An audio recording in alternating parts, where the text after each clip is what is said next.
Shri Ganesha Sharada Gurubhyo Namaha Ramaya Ramabhadraya Ramachandraya Vedase Raghunathaya Nathaya Sitaya Pataye Namaha. Welcome to all for this session on Ramayana to chapter 50 of Yuddha Kanda. In the previous chapter, we saw while Rama and Lakshmana were lying, being completely covered with shafts, lying in the pool of blood, Rama, out of his own strength, got conscious quite quickly and he woke up. And on his woke up, he saw Lakshmana still lying beside him and he started lamenting, assuming that Lakshmana might die. And if he dies, Rama kept on saying that he will not going to live, and he too will going to die following Lakshmana. And he commanded Sugriva to return back to Kishkinda and thank all the Vanaras for the services that they have rendered. But in the meantime, Vibhishana, who is trying his best to maintain order in the ranks of the army, rushed towards Rama. But on seeing Vibhishana rushing over there, all the monkeys mistook him to be Indrajita, the son of Ravana, and they all started running away, creating a kind of stampede. Meanwhile, the illustrious and powerful king of monkeys, Sugriva, inquired, asking, "What does this stampede signify?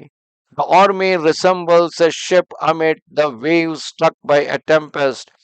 During Sugriva's speech, Angada, the son of Vali, answered, "Do you not see Rama and Lakshmana of the great car, those two valiant and illustrious sons of Dasharatha, covered with dots, lying all bloody on a bed of arrows?"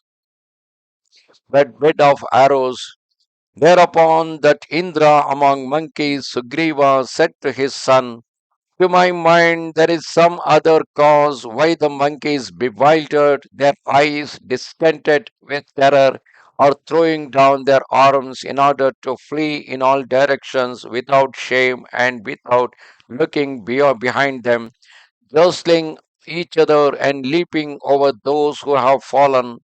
In the midst of this turmoil, the warrior Vibhishana came there, with a great mace in his hand, and said, "Victory to Rama, victory to Rama." And Sugriva observed that it was this Titan who had caused the panic among the monkeys, whereat he addressed the illustrious king of the bears, Jambavan, who stood near, and said, "It is Vibhishana who has come here." On seeing him, the monkeys, seized with terror, have fled, deeming him to be Ravana's son. Do yourself rally those fugitives immediately, who in fear have scattered in all directions, and inform them that it is Vibhishana who has come. In obedience to Sugriva's command, Jambavan, perceiving it to be Vibhishana and recognizing his voice, reassured the monkeys and arrested the stampede. Whereupon, freed from anxiety, they all retraced their steps.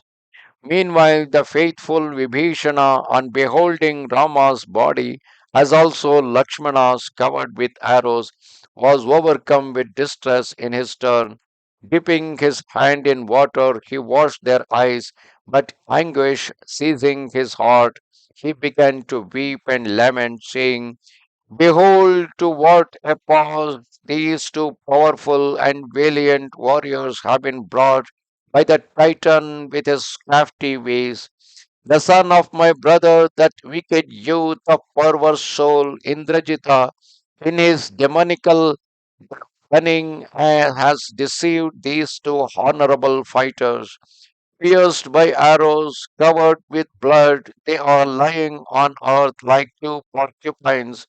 Those two gallant beings, those two lion among men, on whom depended the position to which I aspired to become the king of Lanka. To my destruction, they are lying here insensible.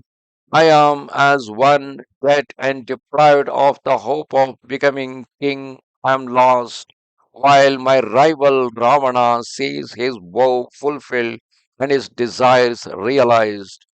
Thus did Vibhishana lament, whereupon Sugriva embraced him, and that magnanimous king of the monkeys spoke to him in this wise: O virtuous prince, we shall certainly reign over Lanka. Ravana and his son will not achieve their purpose. The injury done to Rama and Lakshmana is not grave. They will both emerge from their swoon and destroy Ravana and his hordes in battle.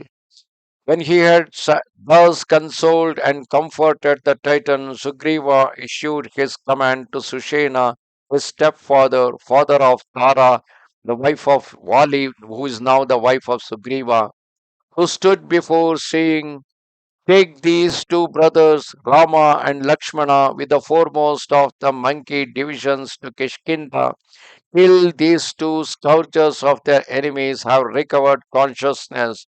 As for me, I shall slay Ravana with his son and his relatives and bring back Maithili as did Shakra the prosperity he had lost.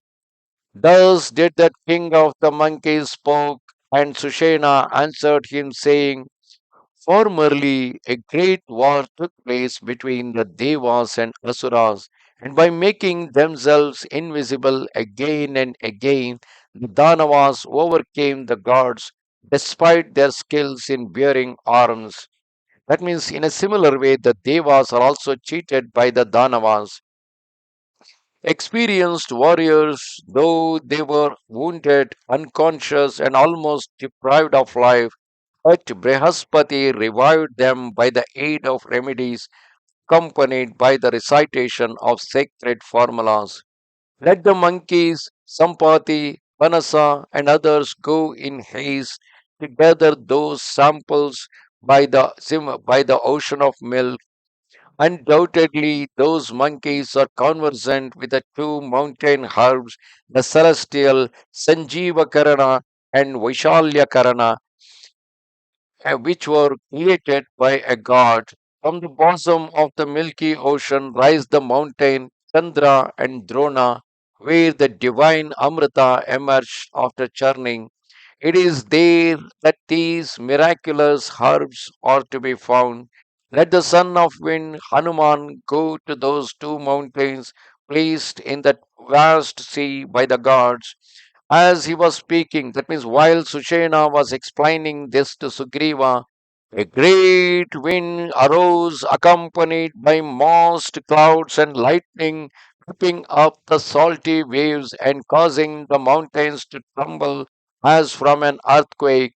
Under the mighty stroke of Vata's wing, that is the wing of the wind god, great trees fell headlong into the briny waters of the sea, their branches broken, while terror seized the great snakes who inhabited these regions, and those monsters plunged into the depths. Suddenly, Garuda, the valiant son of Vinata, like unto a blazing torch, appeared to all those monkeys, and on beholding him, the serpents who bound those two warriors in the form of mighty arrows fled away. Thereafter, Suparna, touching the two Kakustas and offering them his good wishes, with his hands wiped their faces that shone like the moon. Under Vainateya's touch, the wounds of both were closed, and their bodies immediately assumed a brilliant and glowing hue. Their valor, vigor, strength, endurance, and resolution, those great qualities, also perspicacity, intelligence, and memory, were redoubled.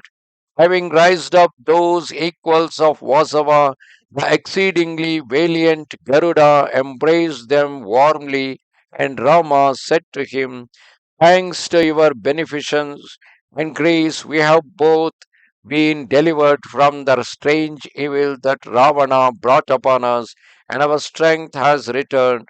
As in the presence of my father Dasharatha or my grandfather Aja, in your presence also my heart is filled with felicity. Who are you, endowed with a beauty which distinguishes you? You bearing crowns, divine perfumes, and celestial ornaments, the raiment with which clothes you, being free from dust. In fact, Rama himself, the incarnation of Vishnu, Garuda is supposed to be his vehicle who was carrying Vishnu everywhere. However, now that Rama has taken the incarnation as a human filled with a delusion, behaving himself, he doesn't know anything about Garuda, who was his own vehicle and his own close friend. Then the extremely illustrious Vainateya, who was full of valor and the lord of winged creatures, his heart enraptured, addressed Rama, whose eyes sparkled with delight, and said, I am your dear friend, O Kakusta, your very breath, Garuda, who have come here to assist you both. The mighty Asuras and the exceedingly energetic monkeys, as also the Gandharvas with Shatakratu at their head, or the gods themselves would not have been able to sever these formidable bonds wrought with arrows, woven with aid of great magic by Indrajita of ruthless deeds. These offsprings of Kadru, that is the serpents, of sharp fangs and subtle poison, which the potent arts of the Titan had changed the arrows, had fettered you. Fortunate are you, O virtuous Rama, you true hero, as also Lakshmana, your brother, the destroyer of his enemies in combat.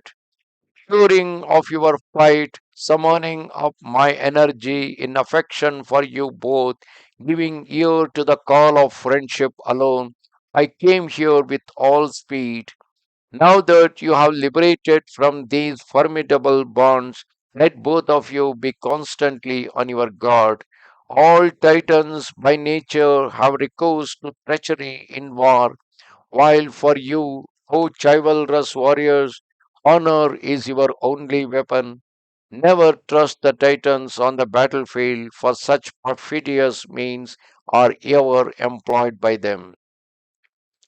Having counseled him in his wise, the mighty Suparna embraced Rama tenderly and craved his permission to depart, saying, Death and dear and virtuous Raghava, you are a friend of your enemies.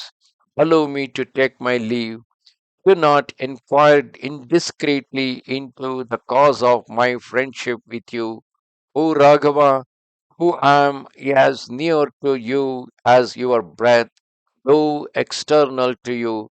You shall know of it when you have achieved success in battle. At the end of this same Yuddha Kanda, we see after Ravana being slain, as per the boon given by Brahma, till that time Rama treats himself as an ordinary mortal, ordinary human being. And after Ravana being killed, all the gods following Brahma, they came to the warfield and they declared that Rama is none but the incarnation of Vishnu himself. O hero, when under the rain of your missiles Lanka has been destroyed, save for the aged and the children, and you have slain Ravana, your adversary, you shall bring back Sita. Having said this, Suparna of swift flight, who had just healed Rama's wounds in the presence of the monkeys, having paid obeisance to him and taken him into his arms, mounted into the sky with the speed of the wind. Seeing the two Raghavas healed of their wounds, the leaders of the monkeys, lashing their tails, roared like lions. Thereafter, gongs were beaten and drums resounded while conches were blown amid general rejoicing. Some manifested their strength by breaking down the trees which they used as maces, and in their warlike frenzy, those Plavangamas hurled themselves on the gates of Lanka. Thereafter, a terrible and appalling clamor arose among the foremost of monkeys, as at the end of summer the roaring of thunder clouds in the night. Thus come to the end, chapter 50 of Yuddha Kanda in Ramayana. Namaste Sharada Devi, Kashmira Puramasini, Twamaham Prarthaye Nityam, Vidya Danancha Dehime. Goodbye.